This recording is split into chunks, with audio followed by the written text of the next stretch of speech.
চাল দিয়েছি। তো অনেকগুলো চাল দেওয়ার কারণে দেখো আজ অনেকগুলো পায়রা এসেছে। আর সকালবেলায় চাল দিই ছাদে, পায়রাগুলো আসে, আমার কিন্তু খুব ভালো লাগে সকাল সকাল। আর একটু বেলা হলে দিলে তো তোমরা জানো পায়রাগুলো আসে না। তো এখন কতগুলো পায়রা এসেছে দেখো। আর আমি অনেকগুলো পায়রা এসেছে দেখে আমি আরেকটু চাল এনে নিচেও ছড়িয়ে দিলাম, যেহেতু অনেকগুলো পায়রা এসেছে। আর এখন কিন্তু ঠিকঠাক সূর্য মামা উঠেছে, রোদ দিচ্ছে। আর দেখো নিচে পায়রাগুলো চালটা ছড়িয়ে দিলাম বললামই না, তো দেখো নিচেও পায়রাগুলো চাল খাচ্ছে। আর অনেকগুলো পায়রা এসছে আর একটা কাকও এসছে, চাল খাচ্ছে। আর যেদিন ভুলে যায় সেদিন সারাদিন কিন্তু মনটা আমার একটু খারাপ লাগে। আর সকালে ঘুম থেকে উঠে এসে পায়রাগুলোকে চাল দিই, তোমাদের সাথে শেয়ার করি। তোমাদের কেমন লাগে অবশ্যই কিন্তু তোমরা কমেন্টে সকালে আমাদের গ্রামের পরিবেশটা ঠিক এরকম। এদিকে পুকুর, মাঠ, খোলা হাওয়া, আর এদিকে আমাদের বাড়ির পেছনে গাছপালা। আর সূর্য মামাও কিন্তু ঠিকঠাক উঠেছে। আর সকালে এখন একটুও ঠান্ডা লাগছে না, ভোর দিকে উঠলে একটু থাকে। আর একটা জবা ফুল ফুটেছে, আর গাছটাতে অনেক কড়ি এসছে, সুন্দর একটা দুটো করে ফুল ফুটছে। এখন আর নিত্য পুজো দিলে তো সেরকম ফুল আর পাচ্ছি না, একটা করে। তো চাল টাল দিয়ে এলাম, নাইটিটা এসে চেঞ্জ করলাম। চেঞ্জ করে তারপরে আমি কালকে যেহেতু রাতে রুটি করিনি, দুপুরে রুটি করেছিলাম, তো রুটিগুলো একটু কম পড়েছে। আর আজকেও তো মাধ্যমিক পরীক্ষা আছে, বাচ্চাগুলোকে স্কুলে দিয়ে এসে তারপরে আবার চলে যাবে মেয়েগুলোকে পরীক্ষা দিতে নিই। তো আমি ভাবছি রুটিগুলো একটু তেল দিয়ে গরম করে দেবো, সাদা তেল দিয়ে, তাহলে সুন্দর খেয়ে যেতে পারবে। আর আসবে সে 12টার সময়, তখন আর খিদে লেগে যাবে। তো ওই জন্য আমি ভাবছি সকালে কতগুলো রুটি করে দিই, সবজি টবজি কিছু করব না। আর এখনও পর্যন্ত কেউ আসেনি, আর মেয়ে দুটো ঘুম থেকে ওঠেনি, উঠুক তারপরে সকালে সমস্ত বাসি কাজ পড়ে আছে। আর রুটিও কিন্তু বেশি করব না, সবজি টবজি কিছু করব না, চা দিয়ে খেয়ে নেবে।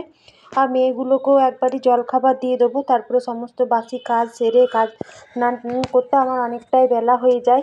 তো চলো রুটিগুলো করে নিই। তো দেখো আমি এখানে রুটিগুলো সমস্ত সেঁকে নিচ্ছি, বেলে নিচ্ছি একবারই, যেহেতু বেশি রুটি নিই একবারই বেলে নিচ্ছি। আর এই দোকানের আটাগুলো রুটিগুলো খেতে কিন্তু বেশ ভালোই লাগছে। সকাল বন্ধুরা, কেমন আছো সবাই? উমা হোম লাইফে নতুন একটা দিনে নতুন একটা ব্লগে তোমাদেরকে স্বাগত জানিয়ে ব্লগটাতে আমি শুরু করেছি। তো তোমার সাথে কথা বলা হয়নি সকাল থেকে। তো সকালে দেখলে আজকেও কিন্তু মাধ্যমিক পরীক্ষা আছে, ও চলে গেছে। তো ওই জন্য সকালে রুটি করলাম, কালকে তো দুপুরে রুটি করেছিলাম, তো রাতে খাওয়া হয়ে গেছে। আর আসতে ওর 12টা মতো টাইম লেগে গেছে, ওই জন্য রুটিগুলো সাদা তেল দিয়ে দিলাম, চা দিয়ে খেয়ে তারপরে চলে গেছে। এখন আবার ও যে সকালের মর্নিংটা স্কুলটা থাকে বেসরকারি, ও আবার বাচ্চাগুলোকে নিয়ে এলো, এই তো নামালো, আবার বাকি বাচ্চাগুলোকে নামিয়ে আসবে। তারপরে তোমাদের সাথে আর আমি কথা বলিনি সকালে। তারপরে সমস্ত বাসি কাজ সারলাম, স্নান করলাম। দিন আশি যা থাকে, মেয়েদের জামা কাপড়, আমার নিজেরও নাইটি, জামা কাপড়, ওরও আজকে ওই চৌকি চাদরটা, কালকে পুজো করেছিলাম শাড়ি, তাহলে কাপড়টা সমস্ত কিছু মেলে দিয়েছি, এই বেলার মধ্যেই শুকিয়ে যাবে। তো আর ঠাকুরের বাসন টাসন সমস্ত কিছু ধুয়ে প্রথমে তুলসী তলায় জল দেবো, ওই জন্য এলাম। তখন তুলসী তলায় জল দিয়ে ঘরে নিত্য পুজো করি।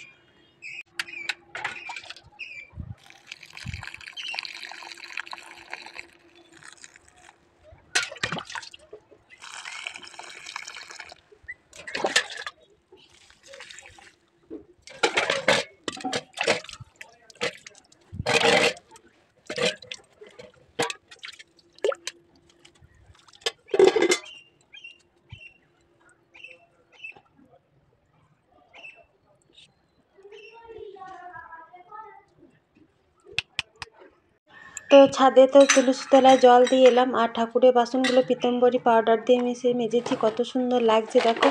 আর প্রত্যেক দিন পুজো করি, ছোটোটা আগেই চলে আসে, আমাকে আগে নুকুলদানা দাও, আমার তো জ্বালায়, এই জন্য আগে ওকে প্রত্যেক দিন নুকুলদানা দিয়ে দিই, তারপরে আমি নিত্য পুজো করি। তো চলো পুজোটা করে নিই, তারপর আবার তোমার সাথে কথা বলছি।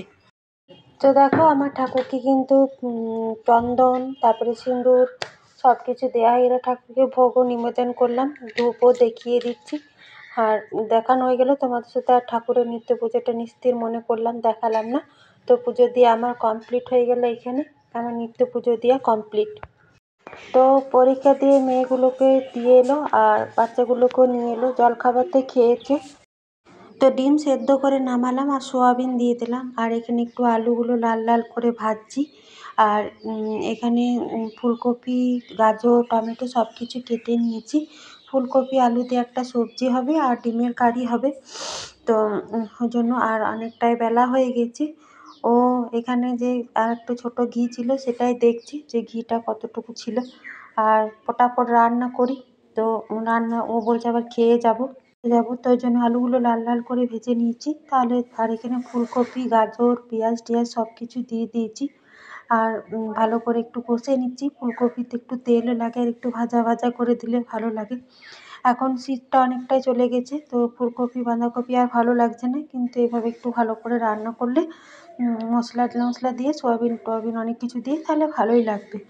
তো চলো আমার ভাজা হয়ে গেছে। এখন আমি আদা, রসুন, জিরা, ধনা যা যা মশলা বাটা সব কিছু দিয়ে দিয়েছি।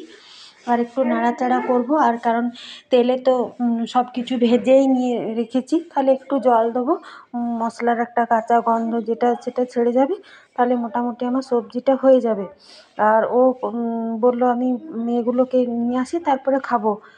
যেহেতু সকালে জলখাবার খেয়েছে, 1 কাপ চা খেয়েছে। তো সবজিটা হয়ে মানে আসছে, আর ওকে আমি ডিম সেদ্ধ, ঘি, কাগজি এই দিয়ে অর্ধেক ভাত খেয়ে নিল। আর সবজি এই ঘিটা এনেছি কালকে, তো তোমাদেরকে আর লেবু এই দিয়ে বলছে সুন্দর ভাত আমার খাওয়া হয়ে গেল। আর এই সবজিটা একটু দিলাম। আর ডিম সেদ্ধ, ডিমের কারিটা কিন্তু এখনও হয়নি, যেহেতু আজকে সকালেই জলখাবার খেয়েছে ওর জন্য ওর একটু খিদেও পেয়ে গিয়েছিলো। তো ওই জন্য বললো যা হয়েছে আমাকে দিয়ে দাও। আর সবজিটাই একদম মানে গা লাগা করে রান্না করলাম। তো বেশ, আর ডিমের কারিটা করবো, মশলা বাটা আছে নাহলে করতাম না। ও তো খেয়ে দিয়ে বেরিয়ে গেল। আমরাও সকালে জলখাবার ডিমের কারিটা একদম লাগা করে করলাম। আর আমি আর বড় মেয়েটা খেয়ে নিচ্ছি, ছোটো মেয়েটা কিন্তু আগেই খেয়ে নিয়েছে। তো দেখো এখন 2:45 মতো হলো। খাওয়া দাওয়া করে একটু জায়গাটা পুরো মুছে নিলাম, বাসন টাসন যা ছিল সব কিছু দিয়ে নিলাম। বড় মেয়েটা ঘুমাবে না, এই টুকটাক বালিশ, হাতের কাজ, ও সারাদিন এই কাজ। তো এই ঘরে বসে আর ছোটোটাকে নিয়ে ঘুম পাড়াবো, নাহলে সারা দুপুর বদমাইশ করবে। তো ওকে শোয়াই, আর আমি এখানে ওকে না শোয়ালে কিছুতে ও ঘুমাবে না। ছোটোটাকে নিয়ে শুই আর দরজাটা বন্ধ করে দিই, নাহলে ও ঘুমাবে না। আর একটু খুলেই অন্ধকার করে দিলে ও ঘুমিয়ে যাবে। দরজাটা লাগিয়ে দিলাম, এখানে জানলাটাও আমি লাগিয়ে দিচ্ছি। ভিডিওটা তাহলে এখানেই শেষ করছি। ভালো লাগলে লাইক করবে, কমেন্ট করবে, শেয়ার করে অবশ্যই সাবস্ক্রাইব